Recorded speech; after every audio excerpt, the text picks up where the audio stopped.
ये वाकया करबला कब हुआ? रसूल की शहादत से 50 साल बाद। इसका मतलब है कि वो लोग जिंदा थे जिन्होंने अपनी आंखों से नबी को देखा था। वो रसूल जिंदा थे जिन्होंने अपनी आंखों से नबी की गोद में हुसैन देखा। उन लोगों ने इस कत्ल में क्या किरदार अदा किया?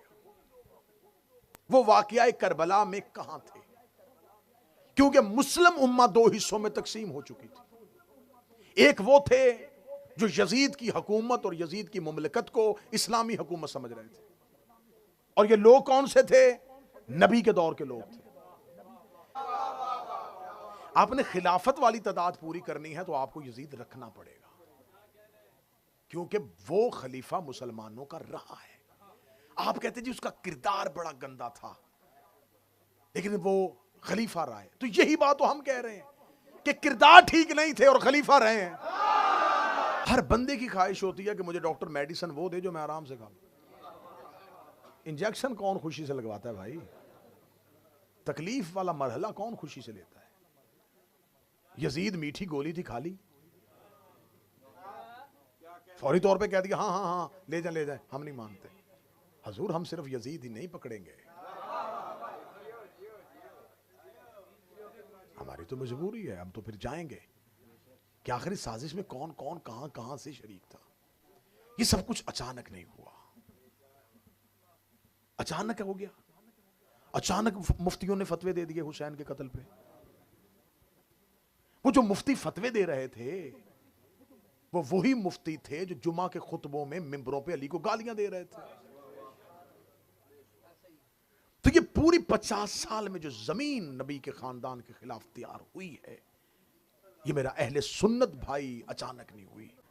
हमारे ऊपर ये जो इल्ज़ाम है कि हम शायद नबी के वफादार असहाब को, नबी के जानसार असहाब को अहले बैत के मुकाबले पे तरजीह नहीं देते, तो ये यकीनन ये हक है कि हम अहले बैत के मामले में इतने मोहतात हैं और इतने सख्त हैं कि हम नबी के बाद अहले बैत को सबसे ज़्यादा अफजल समझते हैं।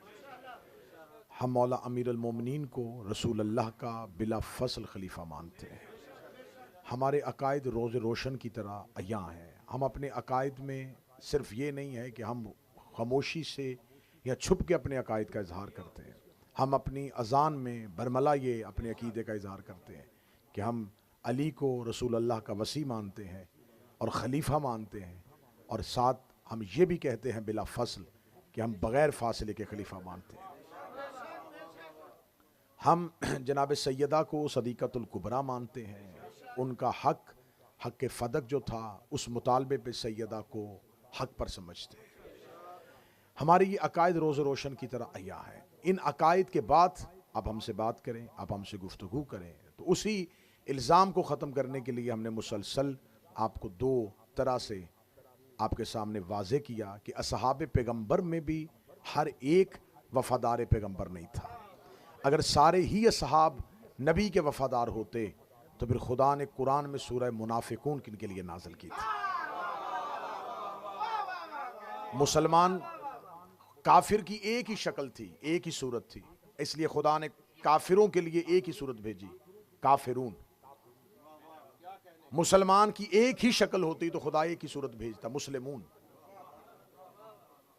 लेकिन खुदा ने काफिरों के लिए काफिरून भेजी, मुसलमानों के लिए मुस्लिमून नहीं, दो सूरतें भेजी, मोमिनून मुनाफिकून।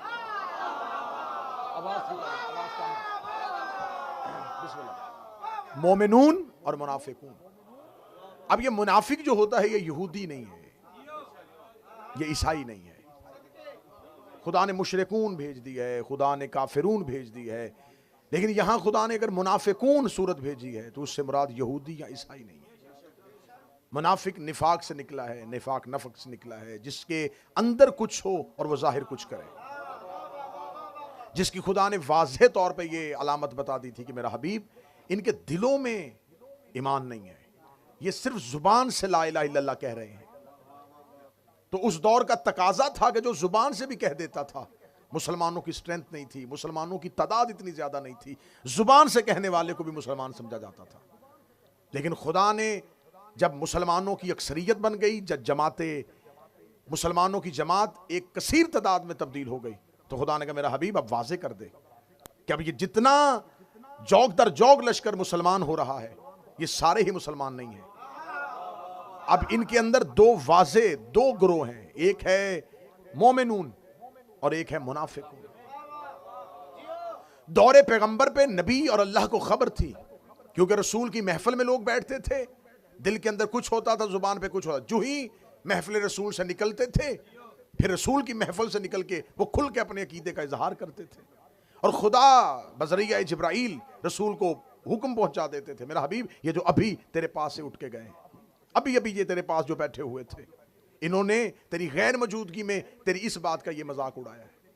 तो ये सारी बातें दौरे रसूल में तो वाज़ेह होती रही, और रसूल बताते रहे कि खुदा बार बार कह रहा है मुनाफिकून के लिए ये आयत भी भेजी है, ये भी मुनाफिकीन के लिए भेजी है, ये भी मुनाफिकीन के लिए भेजी है। आखिर एक दिन महफिल पैगंबर में रसूल के जलीलुल कद्र सहाबा बैठे थे, जिनमें हजरत सलेमान मोहम्मदी और हजरत अबू ज़र बैठे हुए थे।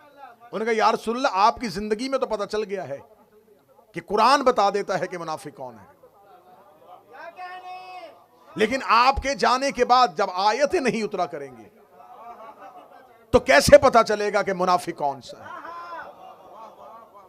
रिसालत में आपने देखा मस्जिद के कोने पे रेत पे सर झुकाए हुए अली कुरान लिख रहे थे, अमीर अल मोमिनीन की तरफ हाथ का इशारा करके। अहले सुन्नत किताबों में रसूल ने कहा या अली कामा, उठिएगा। अली उठ के खड़े हुए। रसूल ने सलमान अबू ज़र से कहा पूरे मदीने के मेरे सहाब को बता दो, ये है मोमिन और मुनाफिक की पहचान। इसकी मोहब्बत, इसकी